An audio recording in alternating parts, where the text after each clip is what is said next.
Olá, afiliados do Sincef, olá, servidores públicos do município, do estado, servidores públicos em geral. E olá você também, população do estado de Rondônia. Nós estamos a comemorar o dia 28 de outubro. E o nosso diálogo com vocês nesse momento é para dizer que não temos razão nenhuma, não temos clima nenhum para se comemorar esse dia do servidor público. O servidor público é um agente constitucionalmente regido aí pela nossa Constituição brasileira para prestar serviço público para a sociedade em todas as áreas, seja na área da saúde, o médico, o enfermeiro, na área da educação, o professor, o policial, enfim. O servidor público é um agente para prestar serviço público para a sociedade, em todas as suas áreas. E a nossa indignação nesse momento, razão pela qual a gente conversa com vocês, é que não temos nada a comemorar nesse dia 28, diante das investidas que o governo federal vem fazendo ultimamente, desprestigiando o servidor público, uma ferramenta importante para que possa prestar serviço público à nossa sociedade brasileira. O governo vem com medidas diversas aí, em nome de resolver uma crise financeira que o país atravessa. E tem sido comum o governo federal atribuir, principalmente ao servidor público, a causa dessa crise. O que não é verdade. O que não é verdade. O servidor público ele não tem absolutamente nada a ver com essa crise. O governo federal trouxe aí, em um dos seus projetos, o congelamento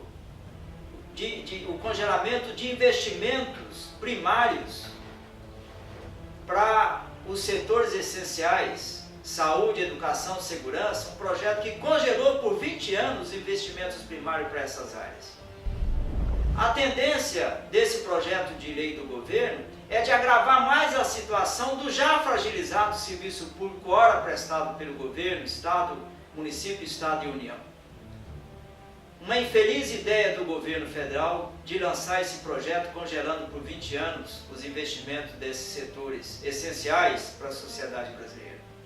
Traz ainda o governo federal um projeto da reforma da Previdência que coloca que todos os homens e mulheres do campo, da cidade, do serviço público, da iniciativa privada, devem se aposentar no mínimo com 65 anos. E para que se aposentem com a integralidade do seu salário, devem contribuir por longos 49 anos. Ou seja, nessa matemática, o governo quer que o povo brasileiro se aposente aos 75 anos.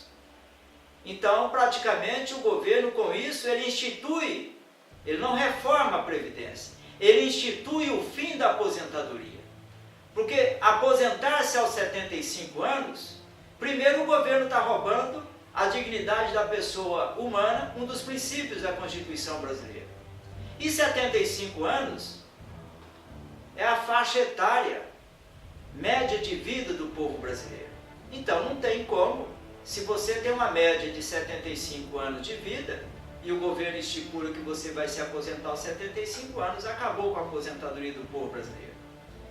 E aí vem a nossa explicação, o porquê do nosso descontentamento em relação ao governo anunciar que tem uma crise e que o funcionário público é parte dessa crise, e tanto o governo como a grande mídia coloca a sociedade contra o servidor público, e que não é verdade. O servidor público está para atender a população, atender o seu dever constitucional de bem servir a população brasileira.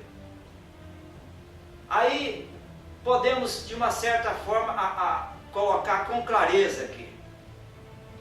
O governo anuncia uma crise e com essas medidas ele quer corrigir essa crise financeira no país.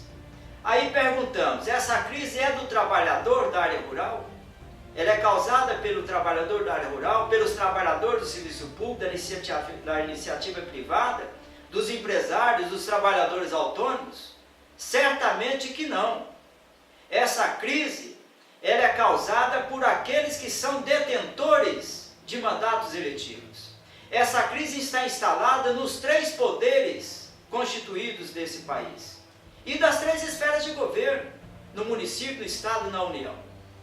Essa crise, portanto, ela é causada pelo processo de corrupção amplamente divulgado na mídia nacional, que todo o povo brasileiro está sabendo.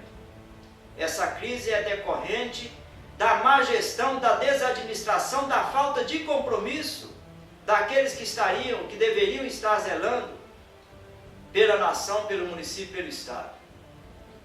Então não tem razão nenhuma para o governo federal atribuir e querer transferir essa conta que não é da sociedade para a sociedade. Nós temos aqui um exemplo claro do processo de corrupção que todos sabem, mas a gente deve colocar aqui. Tivemos noticiado e já foi denunciado, está em investigação, a questão da mala de R$500 mil passando por uma calçada, que teria como destino o presidente da República, através de um assessor seu de confiança.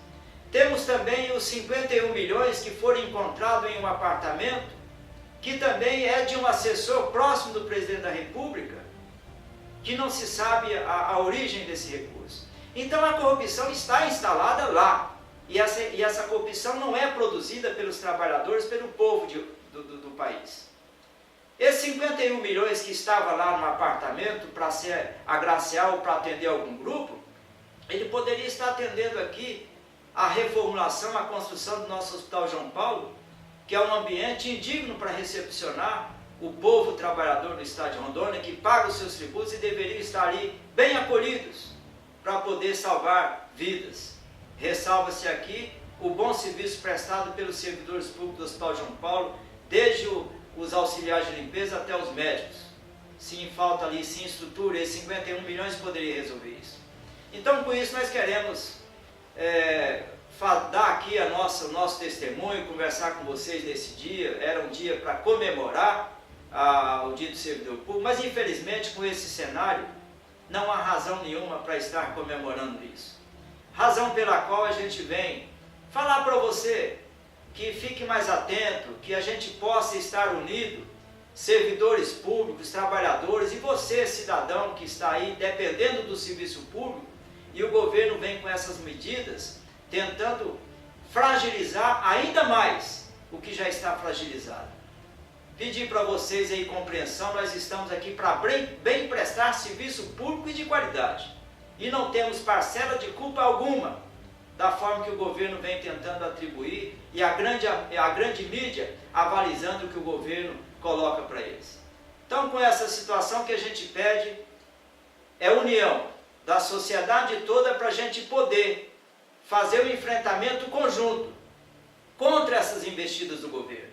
Fazer uma investida unida, sociedade toda, para a gente realmente poder frear essas investidas do governo federal, transferindo a conta que é deles e não da sociedade. Observamos ainda uma situação muito clara.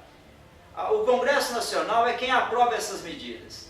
Porém, a grande maioria dos nossos representantes do Congresso Nacional, todos estão comprometidos com improbidades, todos estão comprometidos com atos ilícitos. Portanto, embora tenham legitimidade, a prerrogativa constitucional não tem a questão da ética e da moralidade para nos representar e promover reformas que mexem com a nossa sociedade. Com isso fica aí o nosso recado, demonstrando a nossa indignação e a razão por não estarmos comemorando festivamente esse dia 28 de outubro de 2017. Muito obrigado.